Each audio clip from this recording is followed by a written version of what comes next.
Good morning વિદ્યાર્થી મિત્રો, કેમ છો? બધા મજામાં ને? હવે આજે આપણે ધોરણ 8 એમાં વિષય ઇંગ્લિશ એની એક્ટિવિટી 7 વિશે અભ્યાસ કરવાનો છે. આગળ બધાએ એક્ટિવિટી 6 સુધી જોયું હશે કે આપણે કેન, કેન નોટ અને શુડ નોટના યુઝ વિશે જોઈ ગયા. હવે આજે આપણે જોવાનું છે MAY મેનો યુઝ. હવે વિદ્યાર્થી મિત્રો, તમને એક્ટિવિટી 7ની અંદર એક સૂચના આપેલી છે કે work in pair. Work in pair એટલે કે જોડીમાં કામ કરવાનું છે તમારે અને તમારા મિત્રએ. Your friend is asking you about your plan. તમને તમારો મિત્ર તમારા પ્લાન અંગે એટલે કે ભવિષ્યમાં શું પ્લાનિંગ છે તમારું એના વિશે તમને કોઈ પ્રશ્ન પૂછે છે. You have some ideas but you are not sure. તમારી પાસે મગજમાં કંઈક આઈડિયા છે but you are not sure, પરંતુ એના વિશે તમે ચોક્કસ નથી. Choose the word from the list. તમને તમારે શું કરવાનું છે? નીચે આપેલું જે લિસ્ટ છે એમાંથી શબ્દને સિલેક્ટ કરવાના છે. એન્ડ રાઇટ સેન્ટેન્સ વિથ આઈ મે. અને આઈ મેનો ઉપયોગ કરીને તમારે સેન્ટેન્સને ફિલઅપ કરવાનું છે, એટલે કે તમારે એક વાક્ય બનાવવાનું છે. એક્ઝામ્પલ આપેલું છે. એક્ઝામ્પલની પહેલાં તમને બ્રેકેટમાં કેટલાક શબ્દ આપેલા છે. Sunday, rice, T shirt, by bus, go અને પિકનિક. આ શબ્દોનો ઉપયોગ કરીને તમારે આઈ મેના યુઝ વડે વાક્ય બનાવવાના છે. એક્ઝામ્પલ આપેલું છે એ ક્વેશ્ચન. એ અને બી. એ ક્વેશ્ચન પૂછે છે, બીએ આન્સર આપવાનું છે. એ ક્વેશ્ચન કરે છે કે where are you going for your holidays. કે તમે તમારા હોલિડેઝ એટલે કે રજાના દિવસોમાં ક્યાં જવાના છો? તો બી એનો આન્સર આપે છે. કૌંસમાં તમને શબ્દ આપેલો છે, એ શબ્દનો યુઝ કરવાનો છે. આઈ એમ નોટ શ્યોર એટલે કે હું ચોક્કસ નથી. આઈ મે ગો ટુ સિમલા. પરંતુ હું કદાચ સિમલા જઈશ. તો વિદ્યાર્થી મિત્રો, અહીંયા આ જે આઈ મે નો યુઝ કરેલો છે, તો આઈ મે શું દર્શાવે છે? તો આઈ મે, તો મે એક હેલ્પિંગ વર્બ છે. હેલ્પિંગ વર્બ એટલે કે તેની સાથે મુખ્ય ક્રિયા દર્શાવતું ક્રિયાપદ મૂકવું ફરજિયાત છે. અને મે હંમેશા શું દર્શાવે છે? કે આપણે કોઈ બાબતમાં ચોક્કસ ન હોઈએ. કદાચ થાય પણ ખરું અને કદાચ ન પણ થાય, તો એવી પોસિબિલિટી એટલે કે એને ગુજરાતીમાં કહેવામાં આવે શક્યતા. તો શક્યતાઓ દર્શાવી હોય ત્યારે મે શબ્દનો ઉપયોગ થાય છે. શેનો ઉપયોગ થાય છે? MAY મે. તમે બધા સ્કૂલમાં આવો છો, પછી સ્કૂલ રિસેસ પૂરી થાય એટલે તમે ક્લાસમાં આવો તો ટીચરને ફર્સ્ટ ક્વેશ્ચન શું કરો છો? May I come in sir? May I come in ma'am? કેમ આવો ક્વેશ્ચન કરો છો? કારણ કે તમને ટીચર હજુ શું જવાબ આપશે એ કોઈ નક્કી નથી. અંદર આવવા પણ દે, ના પણ આવવા દે. એટલે આ રીતે પોસિબિલિટી એટલે કે શક્યતા દર્શાવી હોય તો એ શક્યતા દર્શાવવાના અર્થમાં તમે MAY મે શબ્દનો યુઝ કરી શકો છો. હવે આગળ નેક્સ્ટ એક્ઝામ્પલ જોઈએ. How will you go there? By bus or car? A question પૂછે છે કે તમે ત્યાં કેવી રીતે જશો? કારથી કે બસથી? તો બી આન્સર આપે છે I may go by car, એટલે કે હું કદાચ કાર દ્વારા જઈશ. હવે જોઈએ first sentence. What are you doing at the weekend? At the weekend, weekend એટલે કે વીકના અંતમાં. વોટ આર યુ ડુઈંગ એટલે કે તમે શું કરો છો? તો બી એનો આન્સર આપશે. તમારે અહીંયા આઈ મેથી આન્સર આપવાનો છે. શેનાથી જવાબ આપવાનો છે? I May. I May watch a movie. એવી રીતે second, how are you going to school? તમે સ્કૂલે કઈ રીતે જાઓ છો? તો અહીંયા જવાબ આવશે I may go on foot, એટલે કે હું ફૂટ એટલે કે ચાલીને પણ સ્કૂલે જાઉં છું. એ હું કદાચ ચાલીને પણ સ્કૂલે જાઉં. એવી રીતે third, what are you taking in dinner tonight? આજે તમે ડિનરમાં શું લેવાના છો? તો I may take rice and dal, એટલે કે કદાચ હું દાળ અને રાઈસ પણ લઉં. What are you buying from the garment shop? તમે કપડાની દુકાનમાંથી શું ખરીદશો? તો એનો આન્સર આવશે I may buy jeans and T shirt, એટલે કે હું કદાચ જીન્સ અને ટી શર્ટ ખરીદીશ. તો આવા પ્રકારની કદાચ એવા પ્રકારની શક્યતાઓ દર્શાવવા માટે એટલે કે પોસિબિલિટી દર્શાવવા માટે મેનો યુઝ થાય છે. બીજા સેન્ટેન્સ તમારે કમ્પ્લીટ કરવાના. હવે જોઈએ બી. Work in pair. પેર એટલે કે જોડીમાં કામ કરો. Study this dialogue and enact with your friend. તમારે તમારા મિત્ર સાથે આ ડાયલોગને ભજવવાનો છે. ઇનેક્ટ એટલે કે એને ભજવવું. Geeta says what are you doing in the evening? What are you doing in the evening એટલે એટલે કે સાંજે તું શું કરે છે? એટલે મોના કહે છે કે નથિંગ સ્પેશિયલ, એટલે કે હું કંઈ ખાસ કરતી નથી. Geeta says okay, can you come to my house in the evening? શું તું મારા ઘરે, ઇવનિંગ એટલે કે સાંજે તું મારા ઘરે આવી શકીશ? કેન શક્યતા દર્શાવે છે. આપણે કેન વિશે આગળ જોઈ ગયા. શું કહે છે કે શું તું મારા ઘરે સાંજે આવી શકીશ? Because my parents book the tickets for Mumbai. શું કહે છે?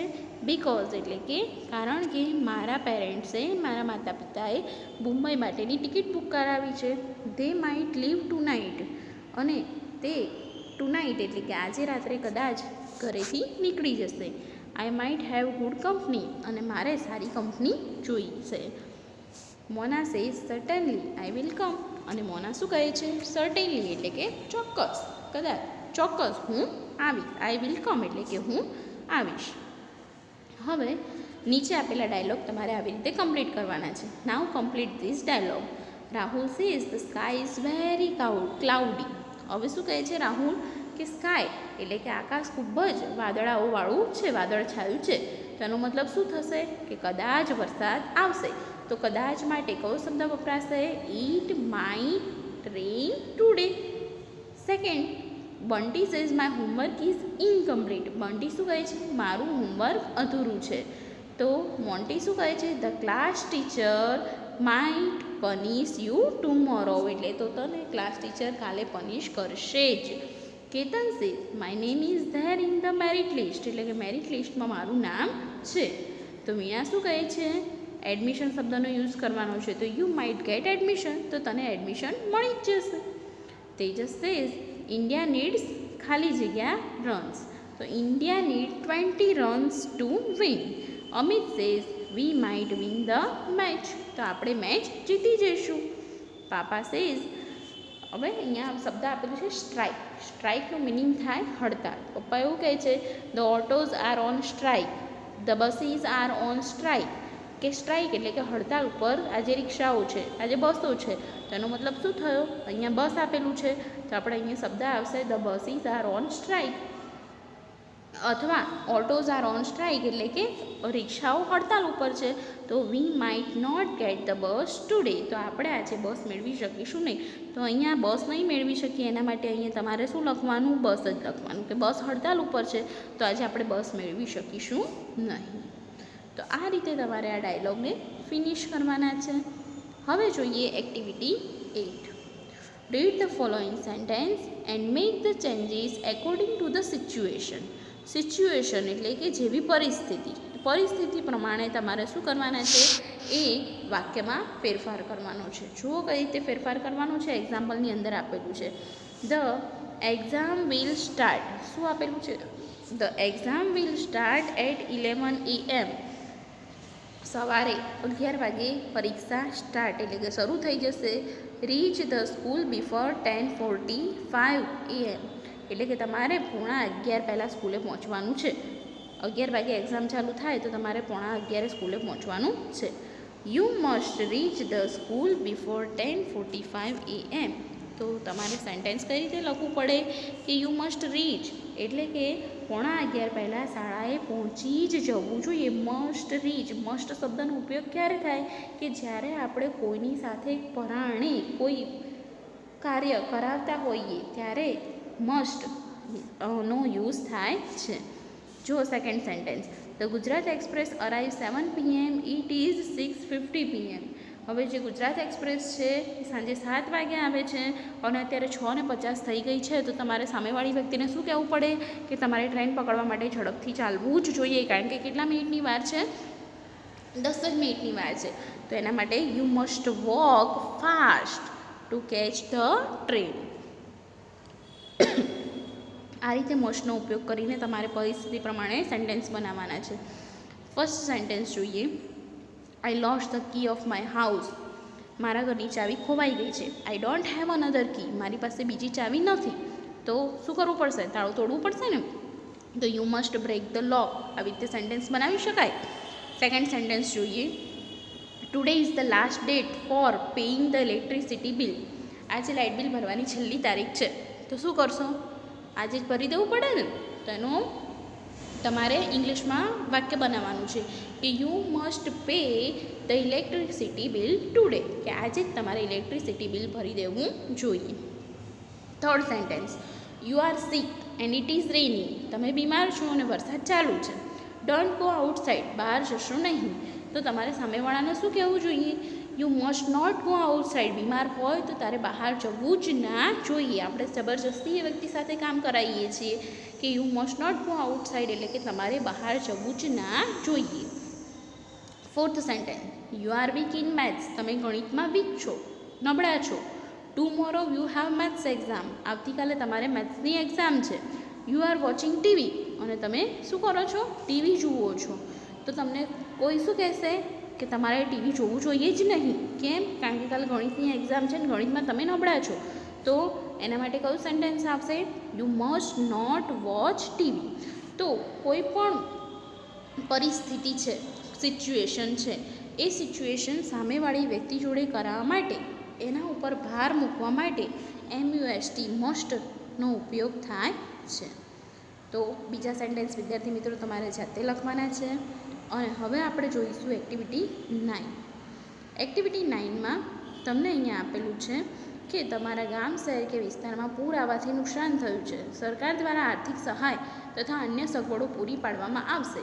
ગ્રુપમાં કામ કરો. તમારા ગામ, શહેર કે વિસ્તારમાં નવીનીકરણ માટેનું આયોજન લખો. આ એક્સરસાઇઝ વિદ્યાર્થી મિત્રો આપણે કરવાની નથી. તમારે એક્ટિવિટી 8 સુધી તમારી નોટબુકમાં કમ્પ્લીટ કરવાનું છે. જેટલી એક્સરસાઇઝ બને ત્યાં સુધી ટેક્સ્ટબુકની અંદર જગ્યા આપી હોય એટલી ટેક્સ્ટબુકમાં કમ્પ્લીટ કરવાની. જે એક્ટિવિટી ટેક્સ્ટબુકમાં કમ્પ્લીટ ન થાય એવી હોય તેને તમારે નોટબુકમાં કમ્પ્લીટ કરવાની છે. આ વખતે તમને સ્વાધ્યાયપોથીની PDF અને નોટબુકમાં ખાલી હાર્ડ વર્ડ્સની PDF મોકલવામાં આવશે. બાકી બધી જે એક્ટિવિટી છે એ તમારે તમારી ટેક્સ્ટબુકની અંદર જ લખવાની છે. તો વિદ્યાર્થી મિત્રો, આજે આપણે અહીંયા યુનિટ 1 કમ્પ્લીટ કરીએ છીએ. નેક્સ્ટ લેક્ચરમાં આપણે જોઈશું યુનિટ 2. Thank you.